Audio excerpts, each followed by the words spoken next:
Assalamualaikum warahmatullahi wabarakatuh. Salam sejahtera untuk kita semua. Perkenalkan, nama saya Ausi Mubarak, NIM A0222-021, kelas G, Prodi Kehutanan, Fakultas Papertahun. Ya, langsung saja kita akan membahas sebuah materi mengenai bangsa dan negara, yaitu bangsa. Pengertian bangsa. Anderson dalam kurun 1991, bangsa komunitas politik yang dibayangkan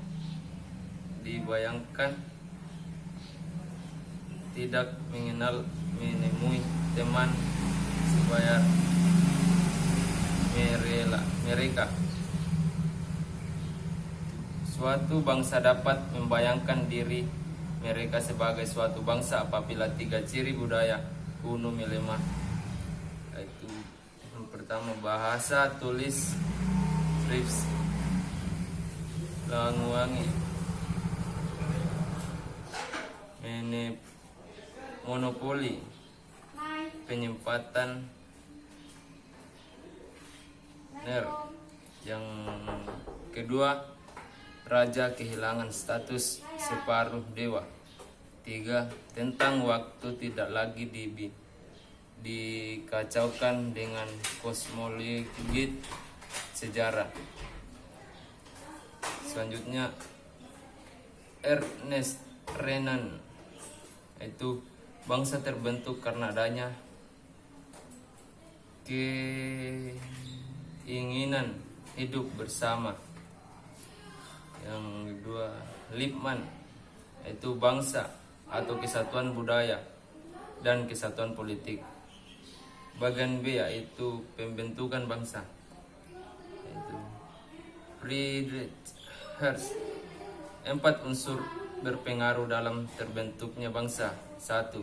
Keinginan untuk mencapai kesatuan nasional atau keseluruhan sosial, ekonomi, politik, agama, kebudayaan, komunikasi, dan solidaritas.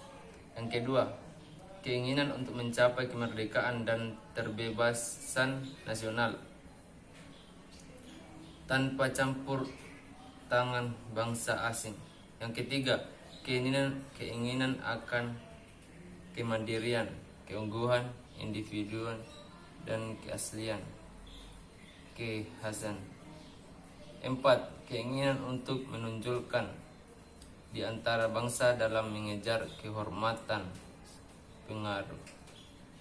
Yang kedua itu adalah negara. A. Pengertian negara. Negara adalah alat wewenang yang mengatur atau mengendalikan persoalan bersama atas nama Rusia. Yang kedua Lasky MSY, yang diintegrasikan karena mempunyai wewenang memaksa daripada individu atau kelompok yang merupakan bagian dari si itu. B. Sifat-sifat negara, itu S. Memaksa. 3. Perundang-undangan ditaati, ketertiban masyarakat. Yang kedua sifat monopoli. Negara punya sifat monopoli menetapkan tujuan bersama dari masyarakat. Yang ketiga sifat mencakup semua. Perundang-undangan berlaku bagi semua orang tanpa terkecuali. Bagian C yaitu teori terbentuknya negara, yaitu teori ketuhanan. Negara diciptakan oleh Tuhan, raja ditunjuk Tuhan, kekuasaan raja sifatnya suci sehingga pelanggaran raja merupakan pelanggaran terhadap Tuhan. Kedua, teori alamiah. Negara ciptaan dalam kodrat manusia karena manusia pertama-tama adalah makhluk politik. Oke, manusia ditakdirkan hidup bernegara. 3. Teori kekuatan. Negara terbentuk atas penaklukan dan pendudukan. Kelompok kuat atau kelompok lemah. Oke, 4. Teori perjanjian sosial. Perjanjian sosial sebagai dasar terbentuknya negara. 1. Teori P.S. Thomas Hobbes. Manusia terpisah oleh keadaan sebelum dan setelah adanya negara. Masyarakat berbeda dalam kekacauan tanpa hukum. Permusuhan seperti serigala tahap manusia lainnya. 2. Teori P.S. Johann Locke. Manusia hidup bebas dan sederajat sesuai dengan hukum akal. 3. Teori P.S. J.J. Rousseau. Manusia hidup bebas dan sederajat, tapi manusia harus sadar akan potensi ancaman atas kebahagiaannya dan pemerintahan. Masyarakat harus dalam keadaan state of nature atau asa kedaulatan rakyat yang mutlak. 3. Syarat berdirinya negara. Itu bagian A, rakyat berada dalam suatu negara dan tunduk pada kekuasaan. B. Wilayah, landasan material atau fisik sebuah negara. C. Pemerintah, itu organisasi dan negara. D. Kedaulatan, kekuasaan tertinggi untuk membuat dan melaksanakan undang-undang.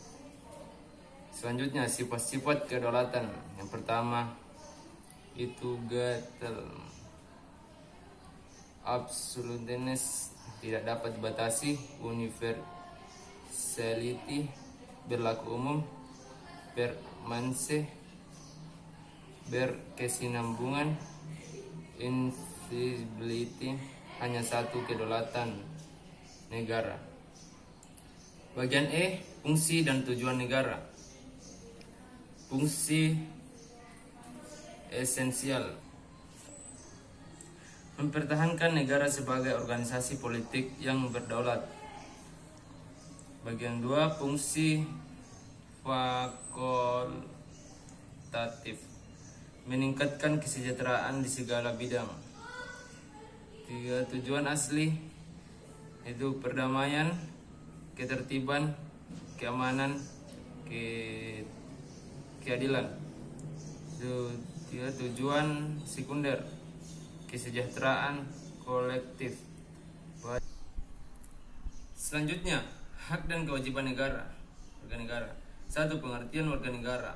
Individu sebagai bagian dari suatu penduduk yang menjadi unsur negara. Yang kedua, warga negara Indonesia. Orang bangsa Indonesia asli di orang bangsa lain yang disahkan undang-undang sebagai UN.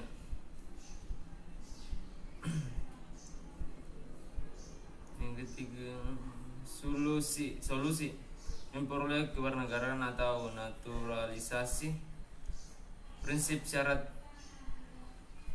masyarakat negara berbeda. Hak terkait, bagian hak opsi, hak repudiasi. Oke. Bagian 3, hak dan kewajiban WNI. Syarat objektif berbangsa dan bernegara.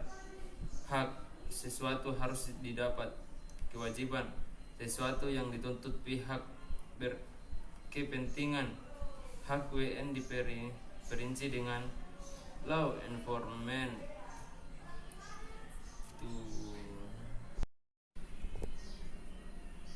Konsep negara hukum Indonesia. A. Jaminan perlindungan HAM. B. Supremasi hukum dalam penyelenggaraan pemerintah. C. Pemisahan dan pembagian kekuasaan. D. Lembaga peradilan yang bebas dan mandiri. Dalam Konferensi Internasional Commission of Jurists, ciri negara hukum, kutipan from Mahfud MD. A. Perlindungan konstitusional. B. Adanya badan kehakiman. C. Pemilu yang bebas. D. Kebebasan pengemukakan pendapat. E. Kebebasan berserikat atau organisasi atau berfungsi. F. Adanya PKN, pendidikan kewarganegaraan. 5. Masyarakat madani. Itu masyarakat madani. A. Masyarakat terbuka. B. Masyarakat bebas dari pengaruh kekuasaan dan tekanan negara. C. Masyarakat yang kritis dan berpartisipasi aktif. D. Masyarakat egaliter. Ciri utama masyarakat madani: A. Kesukarelaan. B. Kewaspadaan. Kemandirian tinggi terhadap negara. Itu bagian F. Otonomi daerah. A. Dasar hukum otonomi daerah. B. Hubungan pemerintah pusat dan daerah. C. Asas otonomi daerah. D. Kewenangan daerah. E. Perangkat otonomi daerah. F. Prinsip penyelenggaraan otonomi daerah menurut Undang-Undang Nomor 22 1999 Republik Undang-Undang Nomor 32 2004. A. Dasar hukum otonomi daerah. Undang-Undang 1945 Pasal 181 tentang pemerintah daerah. 2. TAP MPR 1998 tentang penyelenggaraan otoda. B. 1. Penyelenggaraan otoda memberi kewenangan di daerah, pengaturan, pembagian dan pemetaan nasional yang berkeadilan, perimbangan keuangan pusat dan daerah. B2. Penyelenggaraan daerah dilaksanakan dengan prinsip demokrasi dan keanekaragaman daerah. 3. Undang-Undang Nomor 22 1999 tentang Otada. Kewarganegaraan yang diberikan oleh pemerintah pusat ke daerah, mengatur dan mengurus kepentingan masyarakat setempat menurut praksa sendiri, berdiri aspirasi serta sesuatu perintah perundang-undang, mempercepat kemakmuran kesejahteraan masyarakat rakyat dalam wadah NKRI. Prinsip-prinsip penyelenggaraan otonomi daerah menurut Undang-Undang 22 1999 RW Undang-Undang 32 2004. 1. Prinsip otonomi luas, keluasan daerah untuk menyelenggarakan pemerintahan sesuai kewenangan yang diberitakan Pempus. 2. Prinsip otonomi nyata, keleluasan daerah untuk menyelenggarakan pemerintahan di bidang tertentu secara nyata yang tumbuh, hidup dan berkembang di daerah. 3. Prinsip otonomi yang bertanggung jawab, perwujudan tujuan pemberian otonomi kepada daerah dalam peningkatan penyelenggaraan dan kesejahteraan masyarakat. Otoda berhasil, SDM baik, SDA mumpuni. Sekian dan terima kasih, itulah materi yang saya sampaikan. Wabillahi taufiq wal hidayah. Assalamualaikum warahmatullahi wabarakatuh.